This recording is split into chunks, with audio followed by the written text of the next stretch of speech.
ว่างแสดงให้เห็นเกี่ยวกับบรรดาเผ่าเนาะหรือว่าเอกลักษณ์อีกของประเพณีอันดีงามของลาวเฮาเนาะก็รวมทั้งอาหารการกินนี่ก็เป็นเอกลักษณ์ของอาหารการกินเดี๋ยวเราจะนำเสนอให้รู้จักตื่มเนาะเป็นว่าอาหารลาวได้สะท้อนถึงความหลากหลายของชนเผ่า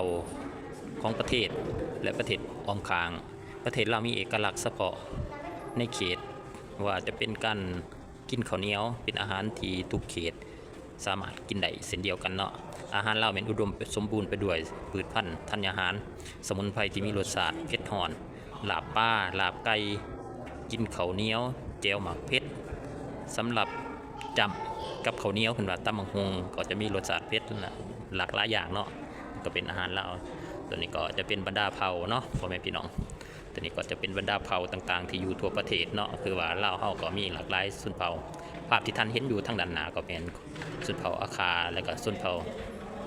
โอ้ยเนาะชนเผ่าละเว้นละแว่ชนเผ่าสำหรับชนเผ่าอาคามันก็ส่วนหลายก็อยู่ทางภาคเหนือเนาะเฮาเห็นในหลายๆแข่งวงน้ำท่าโบเกลไสยะนี่ก็มีเนาะชนเผ่าอาคา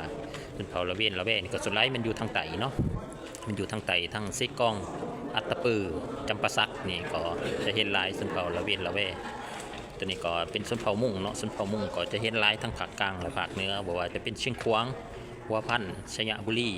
แขวงเวียงจันทร์ไชยสมบูรณ์เนาะตัวนี้ก็จะลายชนเผ่ามุ่งนะก็ชนเผ่ากระตู้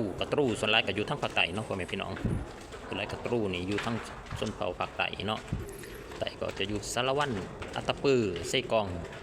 ก็อยู่ไปทางโซนทางใต้เนาะชนเผ่ากระตู้ตัวนี้ก็ชนเผ่าอีเมลหรือแลนเตน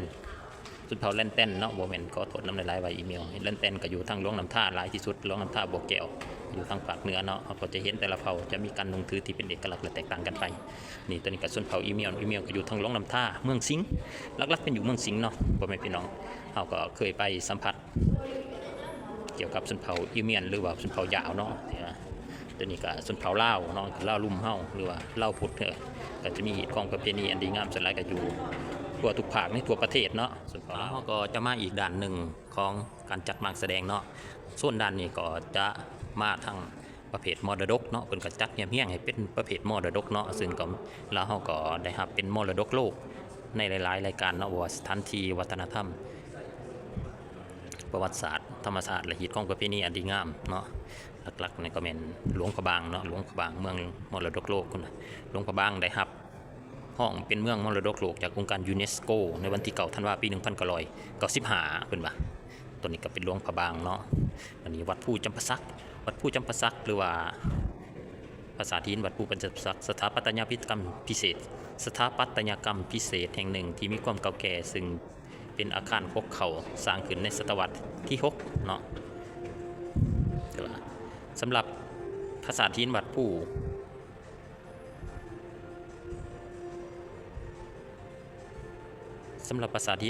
ถือว่าได้ถือว่าก็เป็นอีกหนึ่งสถานที่ที่ว่าได้ครับเป็นมรดกโลกเนาะตอนนี้กระทงไหหินก็ได้ครับเป็นมรดกโลกเช่นเดียวกันถึงในวันที่6 พฤศจิกายน ปี 1919 ผ่านมาตรงไหหินก็ได้เป็นแหล่งท่องเที่ยวสำคัญของแก่งเชียงขวางได้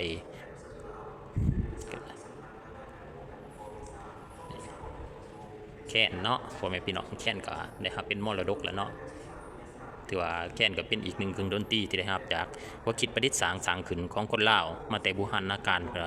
ประกอบเข้าในหีดของประเพณีอันดีงามต่างๆรวมไปถึงการสร้างเสียงมวลอ่อนซ่อนหูให้กับผู้ที่ได้รับส้มรับพังสืบทอดกันมาแต่บูรณาการจนมาถึงทุกวันนี้นับตั้งแต่เสียงแคนลาวได้ยศเขาเป็นมรดกโลกในวันที่14 มีนาคม ปี 1918ได้เฮ็ดให้บทบาท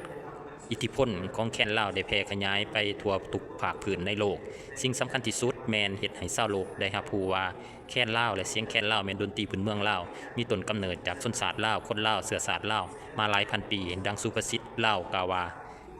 ที่เคยกล่าวขานไว้ว่าอยู่บอนใดอยู่เฮือนสูงกินข้าวเหนียวเขียวปลาแดก